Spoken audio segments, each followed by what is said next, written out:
Well, tonight we have as our special guest Reverend Wayne Aaron. I'm gonna get you to flash back to 1990, fall 1990. That's when I first met Wayne. He and I and our spouses, Tina and Wanda, were enrolled in Virginia's ministerial internship program. And we spent Saturdays at the Days Inn in Roanoke, getting training and getting, this was back in the day, and I remember it well. We had to like dress up to come to MIP, coat and the full deal. So Wayne and I went through that program together and have kind of been in ministry together for a while. One of my first roles was a youth pastor at a church in Virginia, and I remember having Wayne come and conduct a youth revival for us. And we were partners in ministry then. And I moved on to pastoral work, and Wayne moved to pastoral work as well, spent some time out of the confines of Virginia. But shortly after, he came back to Virginia after stepping away from the pastorate because God had placed in his heart to be an asset, if I could say it as such, to pastors. And he formed his company and has been in business now, I'm not sure, probably close to 20 years, Aaron, Wayne, I'm sorry. Yes, sir. And has been very successful. I have invited Wayne to share with us tonight. First of all, and I've said this before and I'll say it again, he's not here to sell. He's here to educate and inform. And I will say this, however, if subsequent to tonight, you want to engage him about some of the topics, we'll be sure to get his information shared, and you can reach out. Now, I'm saying he's not here to push a product tonight, but I do recommend that if you have some needs, either in insurance or investing of any type, speak with Wayne and he can help you. And, I read about a year and a half ago that if a 20-year-old began putting $20 a week aside, by the time he was 40, if he saved $20 every week, by the time he was 40, he could retire with $1 million.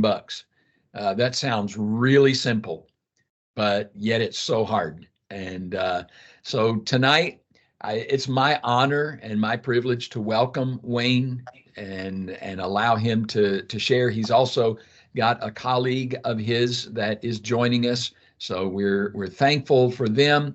I want to give you the floor, Wayne. Thanks for coming to North Dakota and South Dakota and Montana and joining us for our session tonight. Thank you for being here. And now share your information with us, if you would. Thank you so much, Pastor Carey and Wanda. And what a great privilege to be with you. And as Brother Carey said, we go back a long ways. And when we both had hair, Bishop Carey, and we were young, and I'll just have to tell you, your overseer and his wife were just, they were on the move in the MIP program. They were very intent, very serious about ministry. And I won't spend a lot of time saying this because I know you already know, most of you, maybe you're new in the state, maybe you'll get to know, but they are two really genuine people of integrity. And I salute you guys, and such a privilege to be with you and be a part of your ministry there in the Dakotas and Montana. And then you pastors, you guys are my passion. Man, I served in ministry. I'll share a little bit more about that in a few moments, but I love being with ministers. I love pouring into ministers. I love speaking into ministers' lives. And it's one of the greatest highlights of what I do. I was thinking earlier today that we've got several things that we're going to be doing in the next couple of weeks in education. And But man, nothing excites me more than being involved with you. And I salute each of you. And I want to share this real quick before we get into it, because you never know, Bishop Carey, one of these young men here may have even been in a youth camp. I spoke in my first youth camp in the Dakotas, and the year was 1997. And I believe I spoke in the 8 to 12-year-old camp. So if you was 8 to 12 years old, and you remember this big fat preacher, tall guy coming in, that was probably me. So, but such a great privilege to be with you. Let's go ahead and let me try to share my screen with you. See if we can make that happen. Let's see what we're going to do here. Let's see. Okay, there we go. I believe this is it. I should have done this already, but I didn't. Hold on. See what we got going on here. There we go. Let's try to get into this. Okay. Everybody see my slides now? Okay. You guys still there? Yeah, we got them. Okay. Got them, Wayne. You can see them. Well, Okay. I'm not seeing your slide. I'm seeing the email that I sent you. Okay. With the All right. link. Give me 1 second. I apologize. Believe it or not, my first time with, I've been on some Teams meetings, but give me 1 second here. Let me go back to where you guys are. I so apologize. Let me try to come out here and let me find you guys. Can't believe this. I haven't had this problem before. So let's see what we got. There you are. Okay. You guys still there? We're here. We're here. Okay. Okay. I so apologize. I don't know.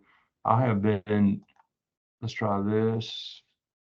See if that works. You probably have to stop sharing and then share the other window that you're trying to share. How does that look now? Can you see it now? Yeah, all we got right now on my end is I'm still seeing the email. Okay. Okay. I see what we got here. Let's see if I can share this document. Let's try that.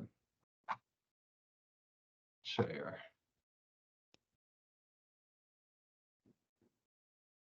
I so apologize. How about now? That's all Can right. you guys see it now? Same thing. I think you're going to have to go up top and stop share first. Okay. I have completely lost this. Let me see here. Let's try this. There we go. Okay. Let's try to come back here. It is just really, really weird. I am so sorry, guys. I have.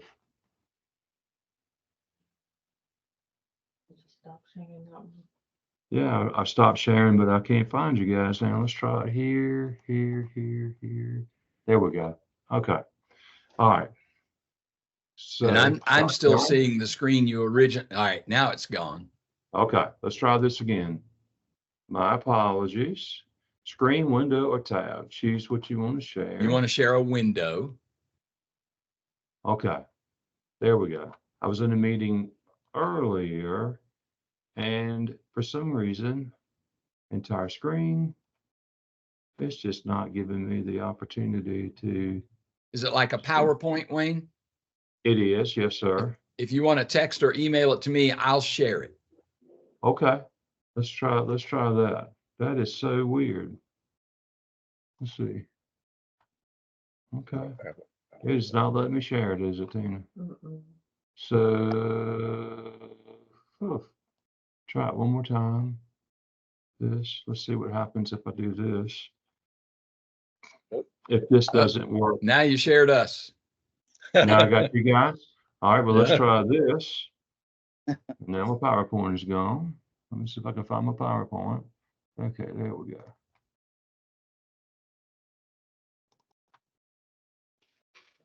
Okay, how about now? I'm not seeing anything. Okay. Yeah, I'll email it to you right now, Pastor Mark. My apologies. Stop sharing. Let's get off that. Okay. Let's try this. Okay. Let me see if I click share on this, is that helping any? Okay. Let's see, Pastor Mark. All right, give me your email again one more time, if you will. You there, sir? You there, Pastor? It's Pastor Mark Carey at iCloud.com.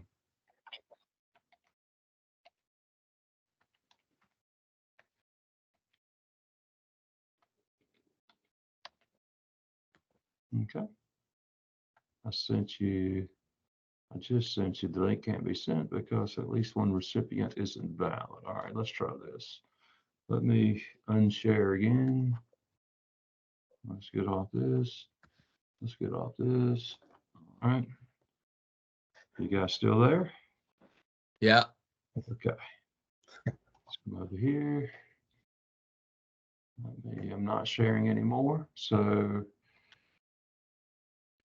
let's try to get that over here to you.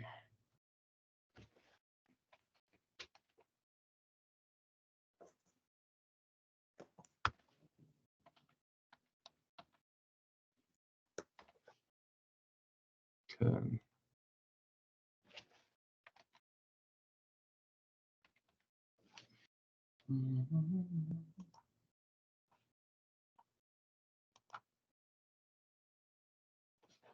Okay. I believe this should be it right here. All right. Once it comes through, I'll start the share. Okay, Pastor. Thank you. I'm just letting it load. Hopefully I sent you the right one. Okay, Pastor, I just sent it over to you. Okay, perfect. Thank you.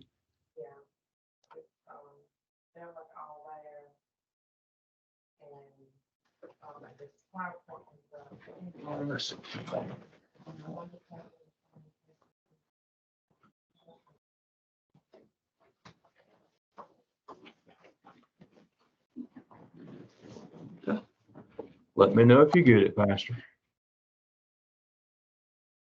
All right, I've got my email open. I'm monitoring it. So once it comes, I'll get it up on the screen. Okay. All righty. Maybe while we're waiting, you guys could share a few things that you would like for me to talk about while we're waiting for it. Some things that's on your mind and heart.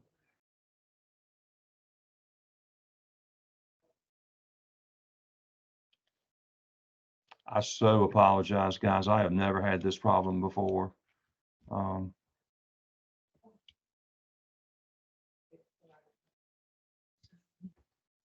Coming your way yet, Pastor Mark?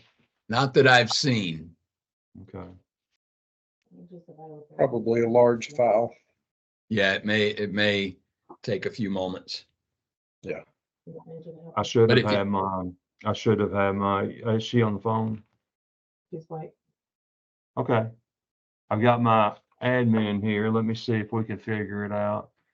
Hey, Angie. So we're on Teams.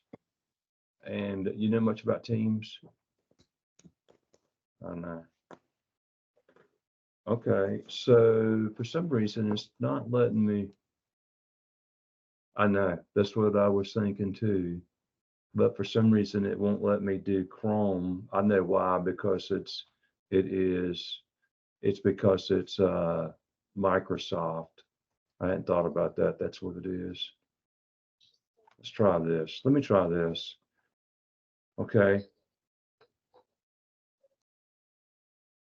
Yeah, let's take a peek here. So, guys, let's try this one more time while we're waiting on Pastor Mark. I tried the entire screen. Are you able to see this? There we go. Now we can see. Yes. We got it. Thank you. Yes, ma'am. Bye-bye. Okay. I am so sorry.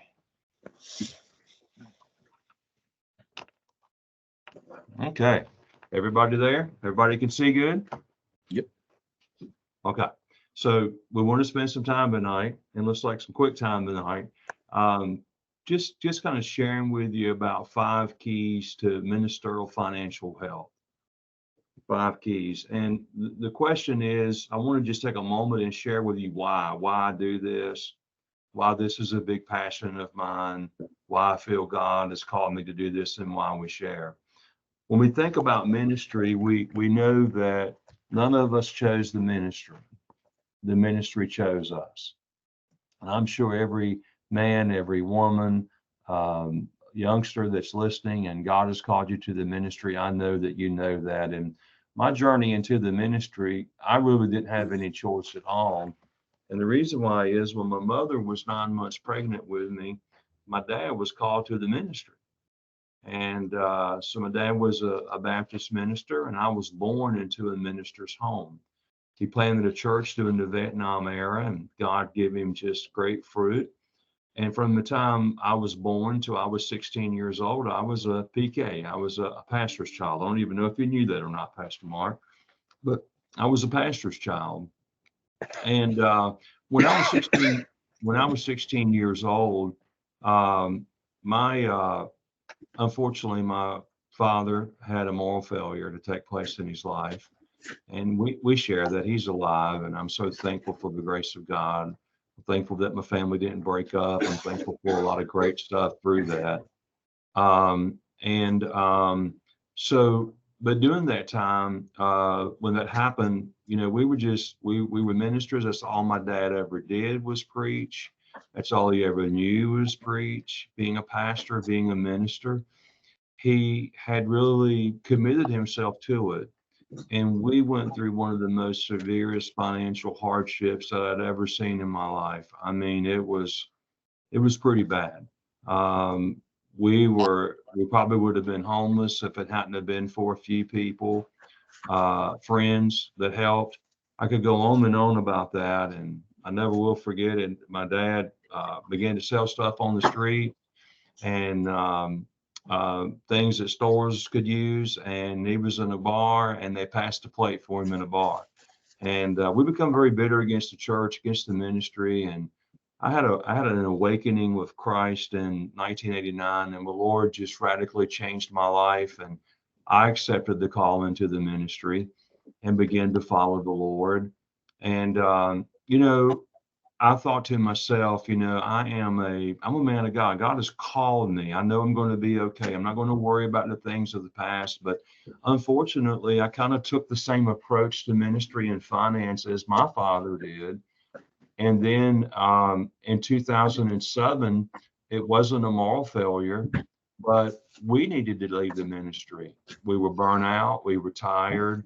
And the Lord put this ministry that I'm doing now on my heart. And so we knew that we needed to leave pastoral ministry. And when we did, I found my family and myself in the same dilemma. If it hadn't have been for a couple of friends, we would have been homeless. We were living paycheck to paycheck. And I went from a $60,000 a year career back then, not even counting all the benefits, to zero and starting from scratch. Career change. It was some kind of experience that some of you probably experienced before, but to put it mildly, it was a pretty horrible, great experience. It was great because I was on the path that God called me on. It was horrible because it was a very dark time. But through all of that, I realized that the Lord let me go through all that for a reason. And I committed myself to minister and to help pastors all that I can in the realm of finance. So let's talk about finance. Now, one of the first things I teach young entrepreneurs, and we're really blessed to be able to do that. I'm able to go and I'm able to share and speak to young entrepreneurs and mentor young men coming up in business. And we get ready to do a seminar in a local community college, and we're able to share in various venues. And one of the first things is I do a lot of wealth management, working with people that have a lot of wealth and or striving to be wealthy. And one of the first things I like to share with all of them is it's not about the money. Now, I know that you as ministers know that, but it's really not. We strive to do well. We strive to be blessed. We strive to allow God to use us in the realm of finances. We don't want to be hungry. We don't want to be homeless. We don't want to see our children suffer. We all work hard not to do that. But one of the things I say to the folks that we share with is it's not about the money, because money will buy a house but not a home. Money will buy a bed but not sleep. Money will buy a church pew but not heaven. Money is not the answer, and we all know that. And so we share that and talk about that, and ministering with families and about enjoying their wealth and using it for the kingdom of God and the glory of God. But I've switched this around for pastors a little bit. And key number one for a healthy lifestyle for a pastor or minister financially is it is about the money sum. I want to kind of talk to you all about thinking about money sum, putting money in its proper perspective. And I want to just challenge you in the realm of where you are with that and what you believe in that. And hopefully we can help you find that place that God has called you to. I have two pictures here. One of a pastor, as you can see, just pinching pennies. He's worried. He doesn't know what he's going to do. And the other, we see a pastor that's in the Word, and we see some freedom there.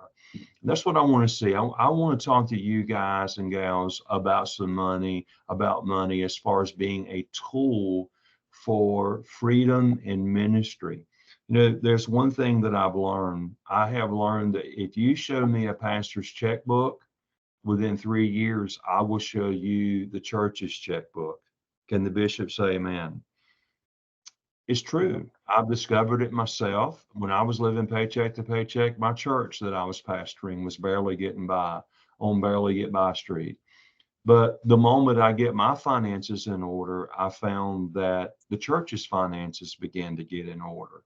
And it is so true. So my desire in this teaching is to help you discover that place of balance, that place of healthiness, not to take the vow of poverty. I just don't believe God has called us to that. The Lord spoke to me specifically that what I put my family through was not the will of God. And what I went through was not the will of God. So I want to talk to pastors a little bit, because you all and ministers, you all are so self-sacrificing, and you give so much. And that's what motivates me to serve you, is because of the way that you serve and what you give and what you do. I want to encourage you to think about your family some. Think about yourself a little bit, not a lot, just a little bit, and try to get a good, healthy balance. Now, as we think about that, I want to share some things for you to consider when it concerns God's provision in your finance. What are some provisions in your finances? Let's talk about that a little bit. And the first thing I want you to think about is I want you to think about opportunities. I want you to just let that word dwell and sit with you for a moment. It was a crazy thing when I look over my dad's life. I think about one occasion he helped get a gentleman that come to town, actually rode to town on a railroad car. You heard those stories, had nothing on his back. My dad ministered to him, helped him get off the bottle, helped him live a sober life. The guy gave his life to Jesus. And he started a real estate business, and he tried so desperately to get my dad to partner with him in the business. But my dad said, no, I can't do that. I'm called to be a preacher. I can't be involved in that. And the man went on to become a multi-millionaire. He's since passed away now. He's on the city council here in Danville. Wow, just the man really did great things for the kingdom of God too, by the way. He kept his faith. He was a solid Christian man. And so I want you to think about opportunities that the Lord may bring across your path. And I want you just to ask yourself, are those opportunities from the Lord? And I pray that you would just write that word down, and if you remember this one thing, I'll be so grateful and glad that to consider when an opportunity comes your way, that could be the voice of the Lord. That could be God opening that door and that opportunity for you. It really could be. My dad was actually offered, we in Danville, about an hour from Lynchburg. My dad was offered a position with Jerry Falwell back in the day. He was a Baptist. My dad was a Baptist minister too. And my dad just turned those opportunities down. Even though a man of God had stood in that front yard and told him that the brook had dried up for him here and he needed to move on, my dad wouldn't heed it and take opportunities. So I want you to think about opportunities. My mind goes to a time that I was a pastor and I had committed myself to a community. I had committed myself to a church, and I never will forget this. The I guess we call them ministry directors now. Back in the day, it was evangelism director. I think Pastor Kerry knows a little bit about that. And he had asked me in conversations 2 times at the beckoning of the overseer, state overseer. He had asked me 2 times if I would consider moving. And I never will forget, both times I flat turned him down before he could even get those words out of his mouth. I said, Brother Maggard, no, God is calling me to this community. I'm not interested in moving.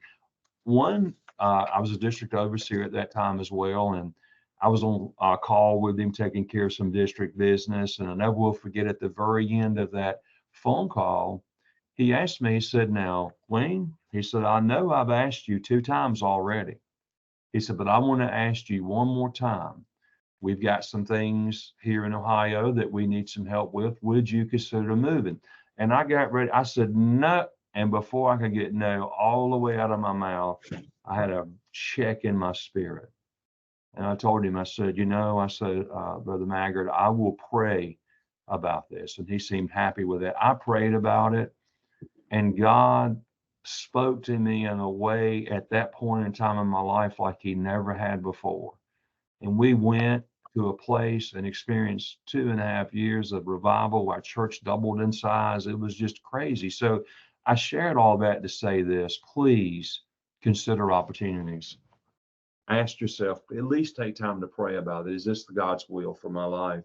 Now, the next thing I want to spend some time when we think about the provision of the Lord in your finances, the next thing we want to talk about and think about is a full-time commitment to the ministry. And what does that look like? Now, we hear a lot of teaching and a lot of parameters, I should say, that we should set on that, and if we should be full-time or if we should go full-time.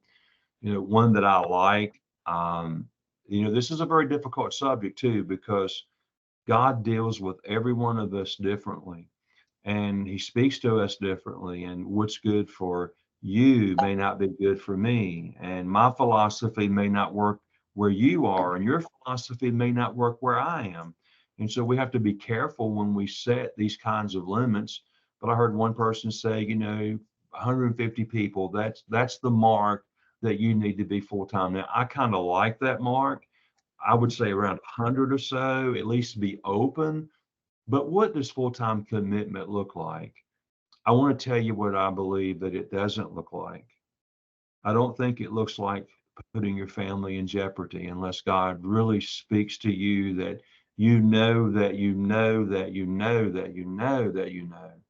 that he's called you not to have any kind of gainful employment outside of the ministry.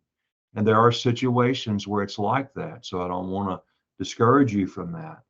But beyond a vision from the Lord, beyond God specifically speaking to you, I want to just challenge you to think about that really hard. And I would encourage you to be open to the Lord, be open to the Holy Spirit, allow him to speak to you, but also think about your wife, think about your children, think about your family, and figure out where that spot is for you and what God is calling you to do. I never will forget, in my own experience, I was pastoring a little church in Dante, Virginia for a short season. Pastor Mark, you probably remember that, a little coal mining town. And while I was there, I felt like I was called to full-time ministry, but the church couldn't support me. My family was suffering. And I really began to question God about it. And he spoke to me specifically that, he assured me that he had called me at that season of our life. And I spent 20 years in full-time ministry, but he let me know, and he gave me 1 Peter chapter 5 to be an example to the flock. It was an It was an opportunity to step up and provide for our needs and not put such a strain on the church and ourselves. So I want to challenge you to really dissect that in your spirit to see what that means. You know, in that community, the Lord opened a door for me with a company. We've ministered to so many people. Some of those folks began to migrate and talk about migrating to our church. And so I want to just give you that school of thought. If you're at a place and you're suffering financially, ask the Lord to direct your paths. And when an opportunity comes your way, pray about it, because it may be a way out for you. It may be a way for you to bless your church and meet people that you would never meet behind a pulpit. And that opportunity could be from the Lord. It could be driving a school bus for health insurance or whatever it is. But I want to encourage you to really dissect that full-time commitment, be open to the Lord, and take it from somebody with experience, unless God speaks to you so directly. And I'm not talking about turning a church down because it's not full-time, or some of you are, man, you've launched out, but I'm talking about take that church by faith, but also look for a way to provide for your needs until you are financially stable and the church is financially stable, so that you can have money for retirement, feed your family, have health insurance, and all of those things that you need. I would just like to take a few minutes to encourage you to think about those things. So think about full-time commitment. What does it look like? And the next thing is develop your financial IQ, become sharp, study finance, study the world of finance, take advantage of every opportunity that you can do. Keep yourself sharp. And I'll share this next one everywhere that I go. In most situations, um, unless I'm speaking with a group that's already made it, but I always talk about the cash flow quadrant. And I want to just take a moment. I know we're getting short on time, but I want to just take a moment and share a little bit with you about the cash flow quadrant. This is by Robert Kiyosaki. He wrote Rich Dad, Poor Dad. It's a great read. And this is the 4 ways that money come in your life. This changed my life. And therefore, when I'm in this kind of setting, I try to sow it as much as I can, because I want to show you how it will even work for you as a pastor. I saw this, I took it as a word from the Lord because of the way that it come to me, and it turned my whole world upside down. 4 ways money come in your life. For the 4 ways money comes in your life. ESBI. What is that? Well, here it is. The E is for an employee. You have a job.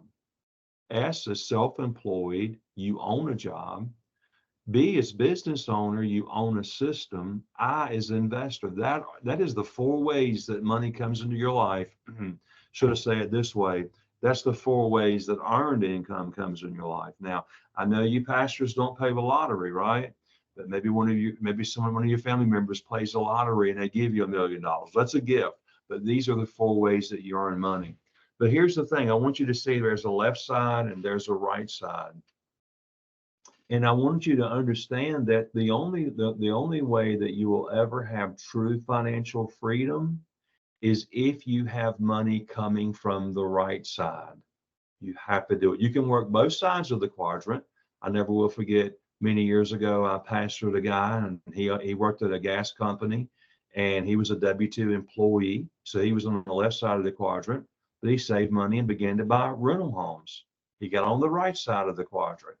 And so therefore, by the time that I was his pastor, I think he had like 30 or 35 rental homes. Needless to say, he got a great income. He was a great blessing to the church. So if you want to create some financial freedom, somehow you have to get on the right side of the quadrant. And I won't spend a lot of time on the B as a business owner, but let's break that down for you as a pastor.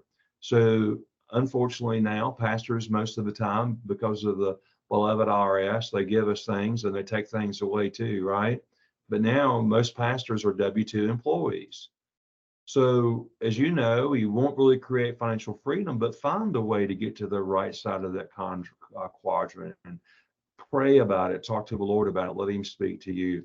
Now, I didn't do this subject justice, but I wanted to at least show it to you sow this seed with you, and hopefully you can take it and think about this and learn how to leverage it as a pastor. And so hopefully you're able to do that. Now let's continue on and let's talk about key number 2. So key number 1 is about the money sum, and we talked about ways that finances comes in your life. Key number 2, save, invest, and prepare for retirement. That is a great thing to do. Save, invest, and prepare for retirement. Now, I was going to jump off this. Well, let me go ahead and show you. We know that America's living paycheck to paycheck. I won't spend a lot of time on that. And we know that pastors are as well in many cases. So what about saving money? How do you, what's some things? So emergency fund, it's really important to do that, $2,000. Because of time's sake, I'm going to kind of just jet through some of this stuff. 6-month savings is really an important thing to do. But something else that's really important to do is retirement planning. And the Church of God has a phenomenal 403b. It's the same as the 401k, but it is a retirement plan. And it is just a wonderful opportunity for you to be able to save money. And it's just a great opportunity. The Church of God retirement plan, it has some really good features to it. That housing, you can retire as a minister and be able to take a housing allowance. Art Rhodes there and the team there at the benefits board did just such a phenomenal job doing that. And so take advantage of those things. Traditional IRA, I want to encourage you to take advantage of that. Roth IRA, if you want to write that down, ask a question at the end. Hopefully we'll still have a little bit of time for questions and answers. Now, I was going to do it right now. I was going to leave this screen and go to a financial calculator and show you the power of compound interest. But I'm going to go to that since I had such a hard time with this PowerPoint. I feel like I better wait to the very end. What do you guys think? I think that'd be a good idea.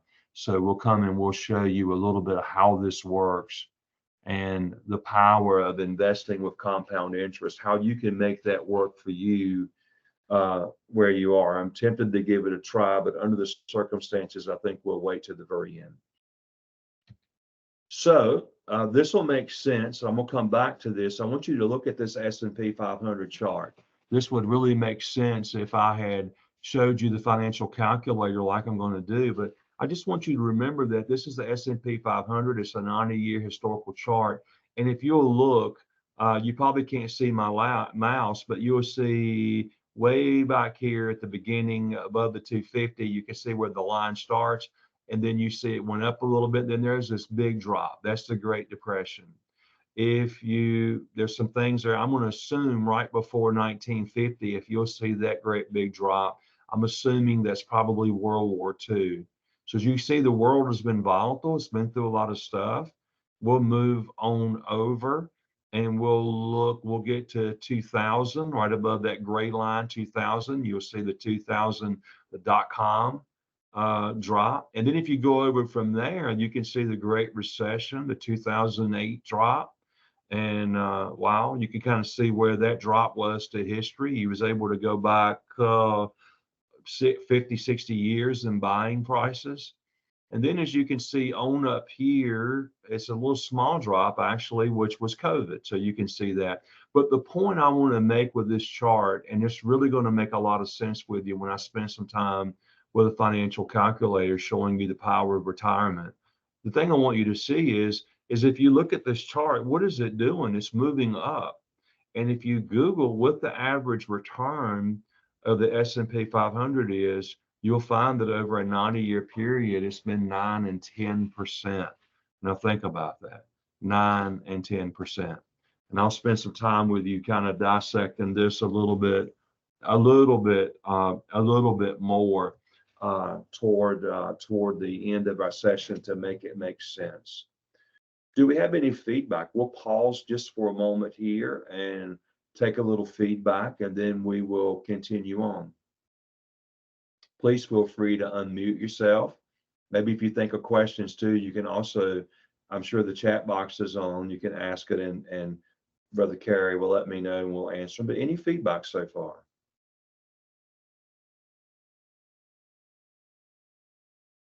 As we say in church, all hearts clear? Okay, well, we'll come to some questions at the end, and I look forward to breaking this down for you a little bit more towards the end. So now, key number 3 is handling debt correctly. And I've got folks that do financial teaching, they say no debt. I kind of disagree with that. I think that you can use debt in a proactive way and make it work for you, but it's really important to handle it correctly. And let's just spend a few moments here. We have good debt. There is a such thing as good debt. Your home, if home could be good debt or bad debt, but if you buy a home and you get it for a great price and you get a great interest rate, well, some of you on this call right now, you bought a home and you got it at a great price, and in some cases it's worth double. Our home that we bought is pretty much close to worth double now. So it can be good debt. Investment property. How many of you realize that investment property is a good debt? Now you got to be careful not to go overload, and always remember that rental property and investment property is on-demand loans. So you got to make sure and keep yourself poised that you could pay that loan off if it was called on you. But it could be a good investment. I personally did one recently where we got a piece of property and tripled the income on the property, and I used a little bit of debt leverage on that.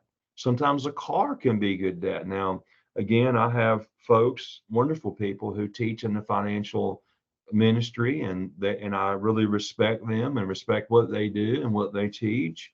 But they say, you should never go in debt for a car. I kind of got tired of driving Pintos, right? Some of you don't even know what a Pinto is. I'm sorry. I know Brother Kerry does. But the reality is, you guys living in Montana, South Dakota, North Dakota, you got to get back and forward to work and hospitals. I never will forget when I was a pastor, I had to, I was there in Ohio. I'd spend all day at 5 different hospitals, and they'd be an hour away from each other. I'd spend literally leave early in the morning and get back at night on the road. And I know your life as a pastor is the same way. So sometimes a car is good debt. Now, what's bad debt? How many of you realize credit cards are a bad debt? High interest personal loans. You have to be careful with them. Sometimes a car is a bad debt if you're buying above your means or buying a really, really, really high interest rate. So know the difference between good debt, bad debt. When I get to the financial calculator, I'm going to also kind of illustrate what car payments look like and that kind of thing. And so to give you a kind of a great idea, one good tip I'll give you, I keep it on my phone, is a loan calculator. If you go to the the App Store on your phone there, and put loan calculator, you can get one, and it's amazing before you do a loan, if you really spend time on that loan calculator, to see how much interest you're going to pay over that 4 or 5 year period, or just kind of weighing all of that out. It'll really, really help you make a decision. So no good debt, know the bad debt, and get a good grip on that. And of course, make sure you don't overload yourself with debt as well. Keep your debt to income ratio good. So key number 2, make debt work for you. That's basically what I'm saying. Make it work for you. And maybe when I get to I'm going to jot this down too. When I get to the financial calculator, I'll show you a little bit about, should you pay your home off? I deal with that all the time. Should I pay my home off? Well, if you can get a risk-free rate right now, I've seen them as high as 5.9%, CDs, sometimes in some cases 5.5. If you can get a risk-free rate at 5.9 or 5.5, and you've got a 3.25 mortgage, should you pay your home off? Well, it all depends. If you can be a disciplined saver, then absolutely, make that work for you. But if not, then you might want to go ahead and pay the home off. But one thing you don't want to do is rob yourself of cash paying your home off, because you could run into a great deal. You might run into something for sale, another piece of property that really strikes your attention that you could buy, flip, make fun of. So just be careful with that, weigh that out. I love the scales here. Make sure and weigh out the good debt, the bad debt. And the point is learn how to make debt work for you. Now I'll get ahead of myself. At the very end, we'll give you an opportunity for education. We do a lot of education and give you an opportunity to really hone on these things a little bit deeper. All right, key number 4.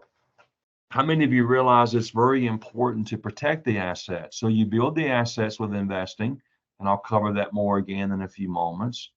But not only do you, this is where a lot of people miss it at. Not only must you build the assets, but if you want the key to financial freedom and health for a pastor is that you protect your assets.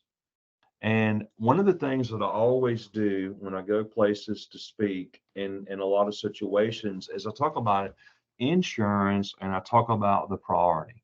Now, because of time, I will not, we're just going to make this short. But most of the time when I poll an audience, 100 people or so, and I ask them to give me the priority for insurance. How should you spend your money on insurance? What should you do? And here's what they always tell me. They always tell me, if I give you an order that if you spent your money on insurance, how would you do it? And here's what they always say. They always say, first of all, auto and home. And I'll write that down on the board. Then they'll say health insurance, and I'll write that down on the board. Then when I press them a little bit more, they'll say, they'll come up with other things like long-term care, life insurance, supplemental insurance, that kind of thing. And when I ask them why, go through those lists one by one. When I ask them why, say, okay, why did you guys list auto and homeowners insurance first? Because the law requires us to have it. And then I go on, what about health insurance? I don't want to be sick. I don't want to be in a hospital. But let me share with you 35 years of ministry experience, close to 20 years of financial being in the pit with people. Let me share with you the proper priority. And I really encourage you to write this down. What's the priority? First things first. The first thing you must have in place, unless you have enough cash to cover your debt and your income, is life insurance. If you get sick and go in the hospital, you can work and get your way out of debt. Perhaps the hospital will write it off, but if you do not come home for your family, that's it. That's a deal breaker. Your life is the most important thing that you can insure. I'm going to spend just a couple of minutes here because this is important. I'm not going to try to break all this down, but I want to spend just a couple of minutes here. You got to be careful when you purchase life insurance. Never try to save money in a life insurance contract. Don't do it. You're gonna more than likely you're gonna lose every time. I know there's a lot of stuff like bank for yourself, but if I had time, I would do it here. But in this setting, I can't. But when you do the math, and I've done it time after time after time after time again, you lose. So I encourage people to buy term and invest the difference. That's what just about every major financial expert will tell you. And at the end of that term, you won't even need life insurance anymore because you'll have so much money. Now, what we do is we make sure that all the terms have conversion privileges. So at the end, if you haven't been successful, you can convert the term. But please, and here's the difference, guys. This is the reason I'm going to spend a little time here, because here's the reason why, guys and ladies. The reason why is this. If you get a term policy, you're 30 years old, you can get a $500,000 term policy for $15, $20 a month. And this is what I discovered as a pastor. This is what I discovered as a financial professional, is that you can get a $500,000, even $1 million term policy for $30 a month, right? Or you can get a universal life, flexible premium life, whole life policy. You can spend $30 a month for $20,000, $25,000. Here's the thing. If you pass away, do you want you, the person that serves you, to bring your family a check for 25,000, or do you want them to bring a check for 500,000? Well, I think you know the answer. And as a pastor, I've seen so many families devastated by this. As a financial professional, I've seen so many people's lives devastated by this. So the priority is life insurance first.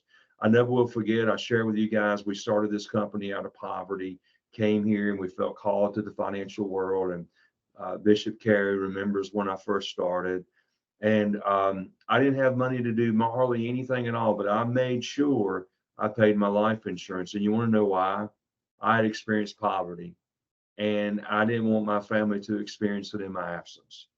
The next thing, of course, is disability insurance. And I wish I could spend more time on this, but I want to save some time for the financial calculator. But disability insurance, I discovered that, when I first started in the business, I used to run around and sign groups up and get them health insurance. I never will forget, on one occasion, I did that for a company, and there was a young girl there who had a horrible automobile accident. And, she was in the hospital for 6 months.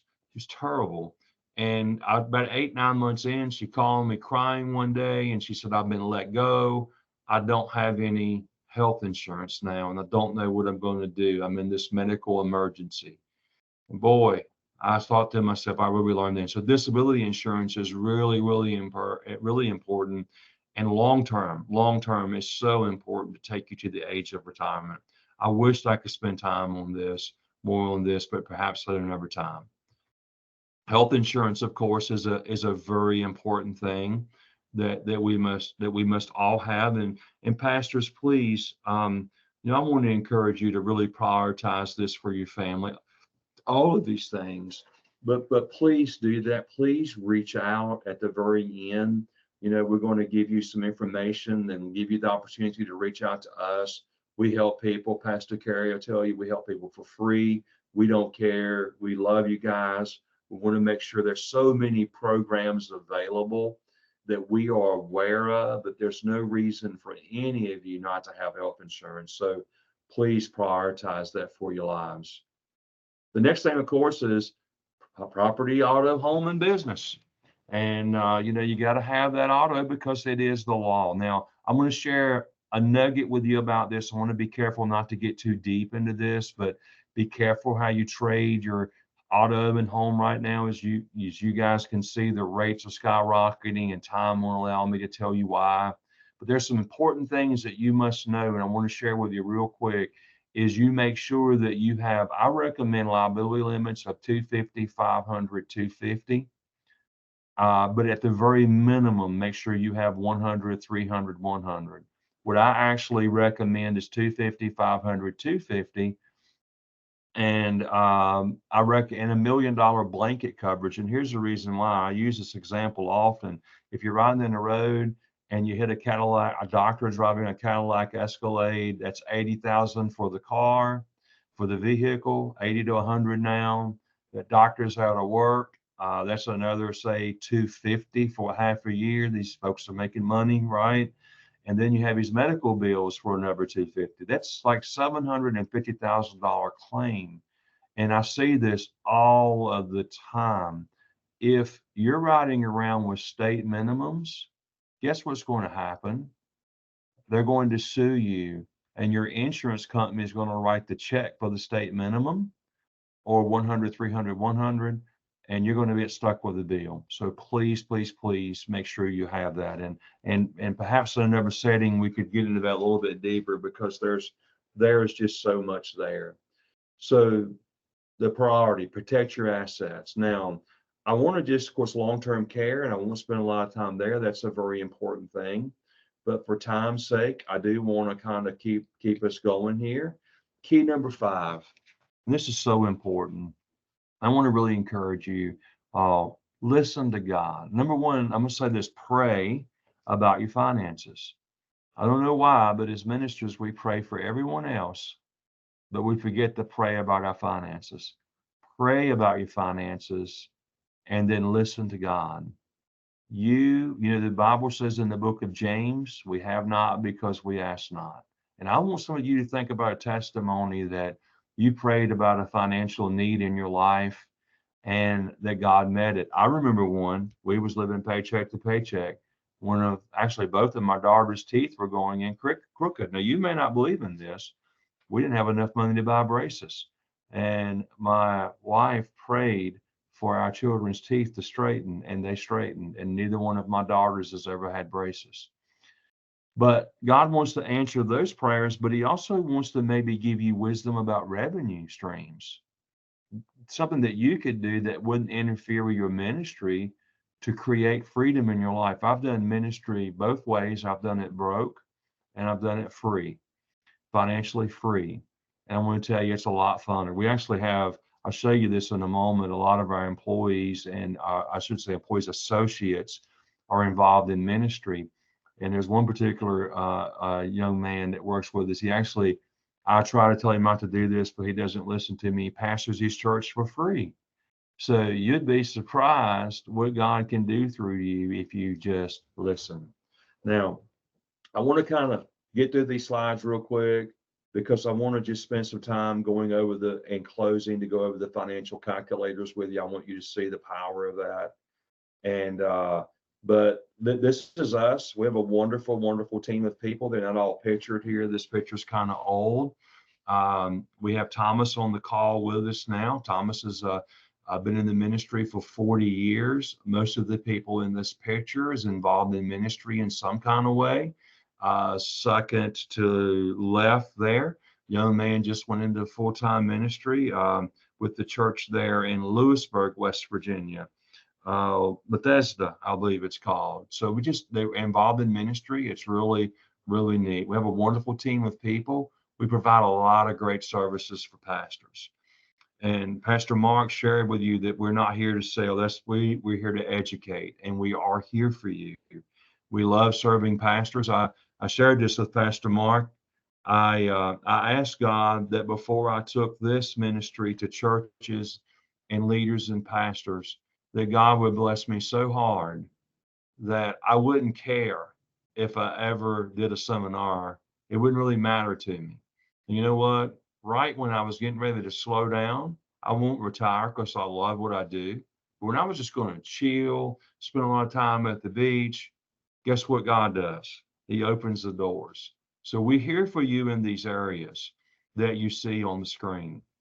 Also, we have a wonderful team that can really help. And Pastor Mark perhaps can share at the end some things that he's seen us do for pastors without mentioning names.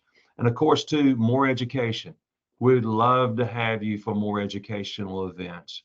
So that's our website, aaronfinancial.org. You can scan the little barcode there with your phone, sign up for more education. Also, go to our website. We have a free retirement gift there. Sign up for that. That'll put your email in our system. Pastor Mark can share with you about, he's been on our newsletter list for quite some time. Hopefully he's watching that. I'm sure he is. And but yeah, we're here for you. We want you to sign up. We do estate planning, all kinds of cool stuff. We also offer free consultations for pastors to help. And so if you want that, go to our website and just make sure you say, hey, I was on the North Central Region March mentorship meeting. We heard your teaching there. We would love for you to help us. Put your phone number there, email there. Myself, one of our associates will call you and help you. I'm going to leave it up for just a moment. So please make sure and write that down. And I'm going to see if I can share my financial calculator with you for just a moment. And we'll have some time for questions and answers as well. Okay, aaronfinancial.org. And if you need that, of course, Brother Carey's got that, and you can find us online, Aaron and Associates. Okay, let me try to get into this calculator real quick, and hopefully I can be successful in doing that. And I want to show you. Let's see here. Can you still see my screen, everybody? What are you guys seeing? Brother Carey, can you help me out? Are you seeing my screen? Yes, I can see you are going, you're in Chrome, it looks like, or something, in compound interest calculator, getting ready to click on. I'm testing your eyesight today, aren't I? Hey, I'm old, but I'm not that old. Your your glasses are working great. So this would have really fit well, in between those slides, but I was really afraid to go out because we had so much with trouble getting in the first time. But let's show you this real quick. Got a couple calculations I want to show you. You are a pastor, you're pastoring a church, and you're making about $30,000 a year after housing. If you commit 6% of your income to the Church of God retirement, to the 403B that's offered to you, that's $150 a month. So let's say you start your account with $1,000, you contribute $150 a month, and let's just say you're 30, so you've got 37 years. So as you can see, over a 37-year period, you will have then put in $67,000. But watch the power of compound interest. Look at what 6% does. Pretty amazing, huh? Let me show you that one more time. 67,000. Look at what 6% does. Whoops, yeah, 6%. Let me show you what 7% does. Pretty amazing. Now I'm going to hit this hard. Let me show you what some of you and a lot of pastors do. And this is my goal, is to break that mold. Let me show you what happens when you just do the secure fund all the time with the COG, which has a great secure fund. See that? 4.5. But they also provide opportunities for you to invest. Look at the difference, 6%, 7%. You see that difference? Now, let me show you a couple of more scenarios. In addition to that, you can also, and if we have time and you want to ask a question about Roth and traditional RA, I'd encourage you to do that.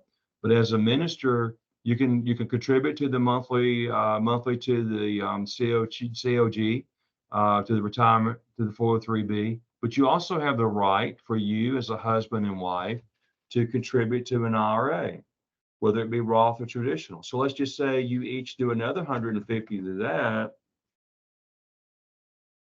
Watch what happens. Do you see that? Almost $1 million for that 30-year-old. I dare say if we go to 8%, you at 1.2 million. But it's very safe to say that you could be in this range or even this range. Now, I'm hammering this home, and there's a reason why. But what about you guys that say, man, I like the stable fund, so I'm going to do the stable fund? Look at the difference. You're talking about a $450,000 a year difference almost between what you could expect from your investment and the stable fund. Pretty powerful, huh? Now, watch this. Let's just say I'm going to illustrate a 50-year-old. I'm going to illustrate a couple things to you, but let's take this 30-year-old and let's just say, well, I tell you what, let's go up and let's do a 40-year-old, because as you grow older, the kids grow up, you can do more. Let's start you out, I don't know, let's just say 40 years old. You've worked other jobs and you're starting your account out when you go into full-time ministry with, say, $20,000. But watch this. As a minister, you can contribute $23,000 into your COG, and if the church, I know I won't spend a lot of time with this, the church has the power to contribute up to $69,000 a year. Pretty amazing, huh? Well, let's just say you take advantage of that 23. Now, let me go ahead and switch this to annually, so we won't get too excited. Let's just say if you do the maximum savings for retirement, 27 years, 4.5, right? Look at 6%, 1.6 million. Can you believe that difference? 4.5, 6%. Let's take it to 7, close to $2 million. So that's the power of compound interest. Let me take a minute, because I told you I was going to do this. Let's take let's just say you're going to buy a car, and I told you I was going to do this, and let's just say you're going to pay $4,000 down, and you're going to pay $500 a month. Okay, and you're going to do that for 5 years.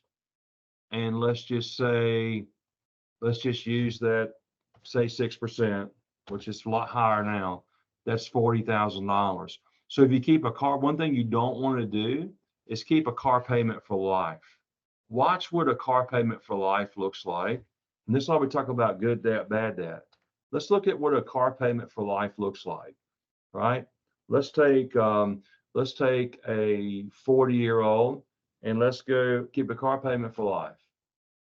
Look at that. You see that? Almost $1 million in car payments. So that's the reason why you have to really, really, really be careful about what you do. Now, fortunately, let me go ahead and stop sharing, and let me just kind of come back to you here. I thought I stopped sharing. I think I did, but now there we go. Okay, all right. So let's spend a little time, and I can't wait to have some questions and answers. Let's spend just a quick few minutes, because if you noticed, I kept hammering home the 4.5% guarantee fund, because that's where most ministers stay, and that's where most ministers live. And that's what's killing you. That's what's really killing you, because the COG has great funds in there, mutual funds, they have large cap, small cap, international. And it's very important for you as young people to diversify that out, because this is where I was. This is where a lot of you are too as well. And this is what I call myself. I won't call you this, but when I received this revelation from heaven to do this ministry, and God began to show me these things and teach me these things, it's really cool. Hopefully sometime I can share the story with you. The Lord taught me things in the middle of the night, pastoring a country church, that made me what I am today. And one of the things that I call myself before that revelation is I was a bury my head in the sand Christian. Jesus is coming back. I don't need to invest. It's going to get bad. I've been in minister circles and I hear him, it's going to get bad. You ever heard that before? And it is. I'm not belittling that at all. It is going to get bad. And I'm not like saying you should never get in the stable fund. If you're 60, I don't have time to really get into the details of that, but I'll just share this with you. If you're 60 years old, do 60% stable, 40% invested out there. Because if it's so diversified out, you got time to survive it. But here's the point. I was a buried my head in the sand Christian. And you know what? I was as wrong can be. And that's where ministers miss it. One of the things the Lord spoke to me about is occupy till I come. That's what our Lord said. Occupy till I come. Just this past week, had a wonderful family that I've been serving for a long time. They come in and they're on fire for the Lord. They've been in revival. God's really been speaking to their hearts, and they're sitting in front of me. And they say, Brother Aaron, we appreciate everything you do, but the Lord is coming back and we're not going to need this money. And I had the task to smile with confidence, because I'm sure that I'm called to do this as I am to minister the gospel and preach the gospel. Although the preaching of the gospel is the greatest thing I've ever done. And I had to sit and explain to them, the Lord wants you to live spiritually like he could come back today, but he wants you to prepare like you may pass away as an old man or an older woman. That's the way he wants us to live. And I think the scripture is very evident about that. Jesus did say, occupy till I come. Paul told the church at Thessalonica, because they were quitting working and all those things. He warned about these things. So just a couple of nuggets, guys and ladies, just a couple of nuggets. We could get a lot deeper in this, but I want to just kind of cover as much as I could in a short amount of time as I could. So this time, I'm going to take a swallow of water. I'm looking forward to hearing your feedback. I'm looking forward to hearing your testimonies. I'm looking forward to hearing what God says to you from all of this. And also, I want to answer any questions that you have. So I'm going to open the forum up, so to speak. First of all, Wayne, I just want to jump in and say thank you for kind of opening up and sharing this. A couple of things I would point out that I think may be beneficial to our dialogue. One of the things that most of us are familiar with is that dual status in ministry of being a W-2 employee who is also self-employed. Yes. So we have to manage that. You know, if you're, I'm just going to step out on a limb here and say, if your church is withholding Social Security, FICA taxes on your check, stop. Don't do it. You're going to raise a red flag for the IRS and raise the possibility of you having and the church being audited. Income tax can be withheld, both state and federal, but not FICA. As a self-employed individual, you have to pay quarterly your FICA to the IRS or to the U.S. Treasury now. And so if you need some clarification on that, call the office. We've got some resources that can help you with setting some things up. I know I've had some discussions recently with some of you about this, so please be aware of that. Also, Wayne, I don't know how deep we want to go. The marketplace, the health insurance marketplace. For those who have who are not covered by a plan, which most folks, you know, unless if your spouse is working, maybe you're covered as a part of that. Are there advantages, disadvantages to being on a spouse's versus entering the exchange? Can you kind of address that before we open up real large? That absolutely, Bishop Carey. That's a really great question. So what we find is a lot is, I'm going to try to summarize this as quickly as possible. What we find in helping everyone, and especially ministers with health insurance, is if you call in to Marketplace or you see some insurance agents and they'll ask you the question, are you offered group coverage? Either you or your spouse. And if you say yes, then they say, well, you can't get Marketplace coverage and you can't get a tax credit. But that is not true because the law says the coverage must be affordable. And they give us a ratio. It changes a little bit, but I think it's even 9.8, 9.7. If that health insurance premium is over 9.8% of your household income, then you are eligible to get coverage. And what we find in most cases, you would not believe how much we run across this. What we find in most cases, I'm going to try to pick on one of you if it's okay. Oscar, if you don't mind, I could see you. What we find is let's say, Pastor Oscar, your wife works. She's a school teacher. So you call the Marketplace, and is that true? Wow. You call the Marketplace, okay. Pastor Oscar's single right now. Okay, your future wife is a school teacher, okay? Your future wife is a school teacher, right? And you call the Marketplace and they say, no, you can't get insurance because you got to get it through your wife's work. Well, what we find is that most of the time the school system will pay all of the wife's coverage, but none of yours and none of the children. And so we find people paying $700, $800, $900 a month for health insurance, and it's unaffordable. What we encourage them to do in that situation is the wife will stay on the school coverage, and then we will get the pastor and the children on individual coverage at a fraction of the cost. You know, it's a fraction of the cost. And you want me to just illustrate real quick, Pastor Mark?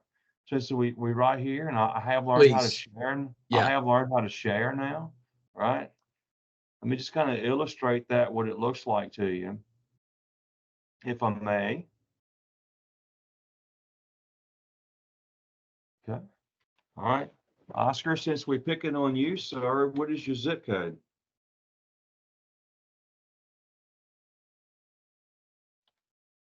That's 58. No, 57. Say that again. 59405. I'm so sorry, Pastor. I can't hardly hear you. Say that one more time. 59405. Okay. Okay. Do you live in Cascade County or I'll let you say that word. You in Cascade or are you? Can you guys I'm see in my Cascade. screen? No, we You can't see cannot it. see my screen. Okay. No. Hold on. Let me come back over here. I'm in I Cascade. forgot to do this. Let's see if I can make this happen one more time. Entire screen, I think, is what worked last time. There we go. Okay. Now can you see this? Yeah, we got you. Okay. So you live in Cascade, Pastor? Yes, sir. Okay. All right. I'm just going to say you're 35, right? You look 35. I hope you're older than 44. that. So, okay, but let's just do that. And let's add a spouse in. You're going to marry a younger lady or an older lady? Yeah, thank you. Older lady, or let's just say you're going to marry a younger lady, okay? Not a cougar, younger lady. And let's just say you guys have a $60,000 a year income between the both of you.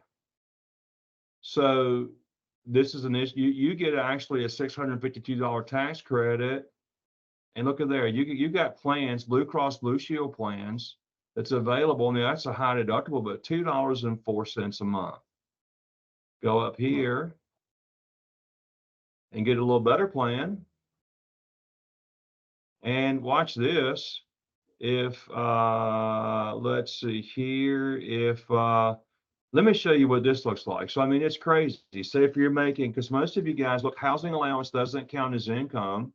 So let's say your income is 40,000. Okay. Look, that's like $53 a month for a $3,000 deductible. All right. Now here's what we run into. Let's just take this back. Let's take the spouse off. Okay. Let's say she's working at a school. Okay. Now we're going to add a dependent child in for 5. Okay. Say a male, got you a boy there. All right. Then we're going to add a little girl in. Let's go by age. That's 3. That's 3. And your wife is working at school, right? And let's just bring that income back up to 60,000. So rather than paying $700 or $800 a month for that school plan for you guys to be there, it's actually going to send your children to Medicaid, right? Let's just take that off for now. Okay. And that for illustration purposes, let's go to the silver. And as you guys can see, rather than paying that much money, let's go over here and get a really good plan, like the gold plan. Let's take the silver off. There you go. $2,000, 200, look at there. $250 deductible, $218 a month. And this is what a lot of folks don't realize, and this is what we actually help ministers a lot with.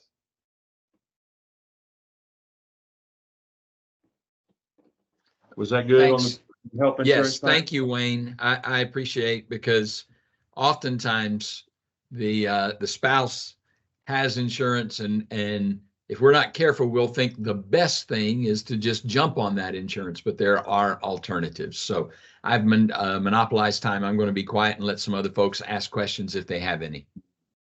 Yes, sir.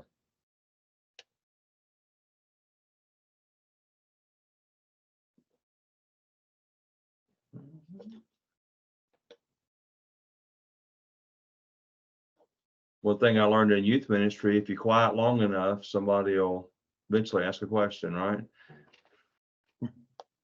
So this is Corey Pfeiffer talking. My retirement is currently in Mutual of America because of a former job I had and just kept it with them.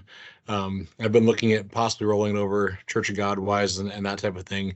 I guess I'm kind of at the place of like, what does that all look like and going about that process? Yes, sir. So are you participating in the Church of God retirement program now? We are not currently, but my church, we're just working on setting up some stuff where they're going to contribute into that retirement fund. And so with that, I'm going to go ahead and try to get everything rolled over to there. Gotcha. So yeah, I think here's the thing, and I forgot to mention this. I am a fiduciary financial advisor. That means that I have to answer your question for your best interest according to the law. I don't know your whole situation, but this is some pros and cons that I would think about. I would definitely roll it over so that it would be managed. I would. The great thing about the Church of God retirement system is they've got some great stuff in there for housing. How old are you, sir? I'm 39. 39. You're still young. They have some great things for housing, and they've got some great investment strategies. Not a lot of cost there for you as an investor, but there's not much at this time with financial planning. So I didn't get a chance to spend a lot of time talking about traditional IRAs. I would get as many retirement tool bags as I could. And so what I would consider with you for you is if you wanted to have that conversation is how much is it? How much should go to the Church of God? But I would make sure and create me an individual IRA as well so that you can fund both of them. And when you do that, what we will do if you decide that you want to, if you would like for us to work with you, we'll give you all kinds of free tools to use that will actually help you manage your Church of God account as well. Does that make sense? Yeah, that'd be great. I've actually got quite a bit in retirement, but I just was, after leaving that second job a year and a half ago, 2 years ago, it was in that place of okay, what do we do with this now to best utilize all of it? Mutual America was good at serving the advisor I worked with there and everything else, but they were, also connected with the company I worked for. And so, yeah. Right. Yeah, I will, if time allows, I'll spend some time maybe showing you a little scenario. But yeah, the thing about it is sophisticated investments. I think that you need, what I encourage guys to do is like let the church fund their Church of God retirement and do as much as they can. But sophisticated managed funds, I think you need a portion of your assets there as well, and to kind of have all the tools in your retirement tool belt. Gotcha. Does that make sense? Yep. We've got like dividend plays, option plays. I mean, there's so much that you could do. And so I would take advantage of both if I were you. Gotcha. Thank But you. definitely roll it over. You don't want to leave it there because, it's funny. I meet people and they'll have 7 or 8. Like I never will forget one family. We spent 4 months just transferring all their funds in. They were an older couple and they have retirement funds everywhere. And Thomas, you may remember that. You helped me on that case. And I mean, we spent a lot of times trying to like get all of that money transferred over to Fidelity is who we use. And it was the craziest thing we ever seen. And those funds are over there. They're not being managed. Nobody's talking to you about it. Nobody's meeting with you every quarter or once a year. That, so I would really encourage you to get as much in the tool belt as you can. Thanks. Good question.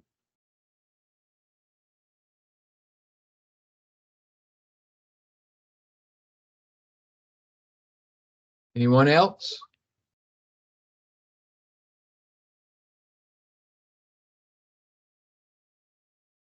Wayne, if you would share real quick your website again and a phone number if folks wanted to reach out. Yes, sir. I'll see if I have better luck with it this time. Right? Hold on. Okay.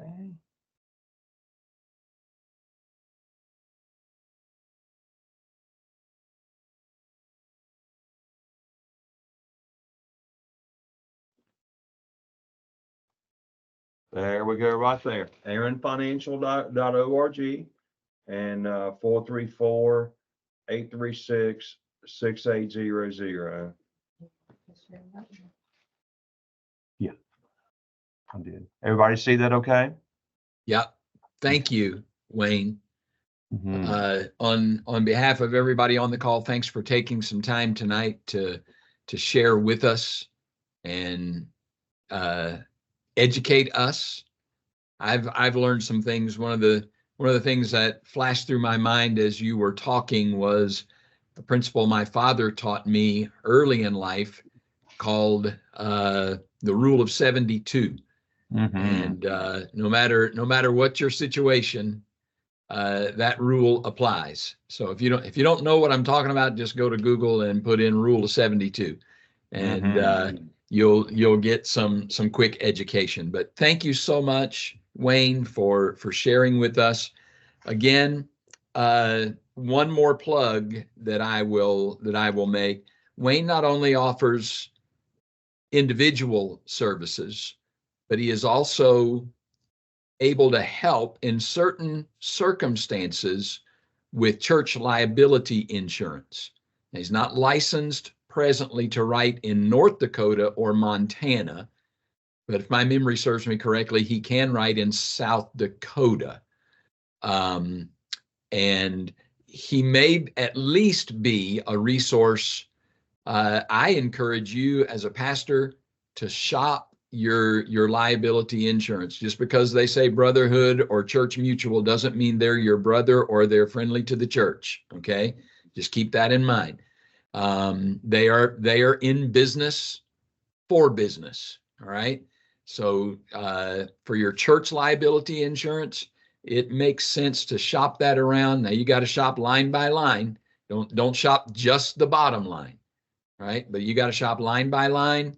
And I'm not the person to educate you on that, but I'll just offer up and say, if you got some questions, call Wayne and he can help you and give you some guidance there as well. All right. Yeah.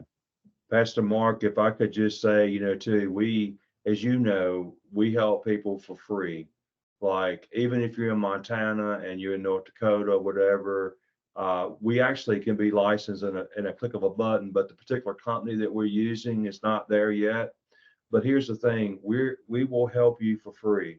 We're not in it for sales, as Pastor Mark shared. We just love serving you. So please don't hesitate to reach out. The property and casualty world is real crazy right now. Be careful about filing claims. Please don't. If your church has got $25,000 in the bank and you have a $5,000 claim, just pay it. Just pay it. It'll be money well spent. They are counseling. It's Tom wouldn't allow me to share it with you, but it's known as a hard market. Our liaison into the PNC market has been in the business for 40 years, and he's told me he has never seen anything like this in his life. So be very careful about your claims. Use it for catastrophic coverage only. Thank you, Wayne. It's great info. All right, folks. Thanks for being here again. Next Tuesday night, we wrap up 2024 edition of March Mentoring. Dr. Darrell and Dr. Pauline Waller will be our guests. I look forward to seeing you then. Blessings to you all. I'll leave you with this, Romans chapter 15 and verse number 13, one of my favorite verses of scripture. Now the God of hope fill you with all joy and peace in believing, that you may abound in hope through the power of the Holy Spirit. God bless you, and we will see you again soon. Amen. Bye-bye.